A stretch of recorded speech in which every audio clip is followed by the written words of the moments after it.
Idol, mas masarap ba yung ah, kinakain ka or yung ah, pinapasok agad si tea doon sa bulaklak? Yan ang kanyang katanungan at ating sasagutin. Ayan, habang tayo ay naglalakad, idol, dito sa gitna ng karagatan, ay sasagutin natin ang kanyang katanungan. Para sa akin, parehas na masarap. Pero kung papipiliin mo ako, siyempre, mas masarap pa din yung nakapasok. Kasi dun mo ma-experience yung uh, at dun mo mararamdaman or mararanasan yung sinasabi natin na uh, abot abot hanggang langit, kumbaga, yung ligaya, yung saya, yung tuwa. Bakit?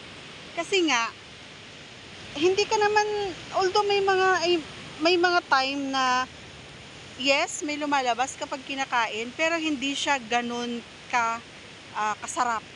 Hindi siya ganun kasarap. Oo.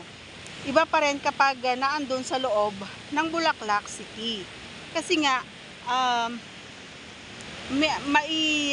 ang tawag dito, mafi-feel mo Mafi-feel mo yung laki, yung tikas, yung lakas, bilis, 'di ba?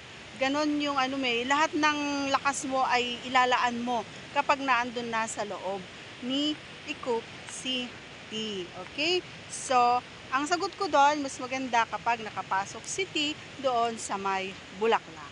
Okay? Pero masarap pa rin. Mas masarap kapag pinagsama mo yon. Pag pinagsama mo yung kain at saka pasok. 'Di ba? Thanks for watching, everyone. See you on our next vlog. Bye!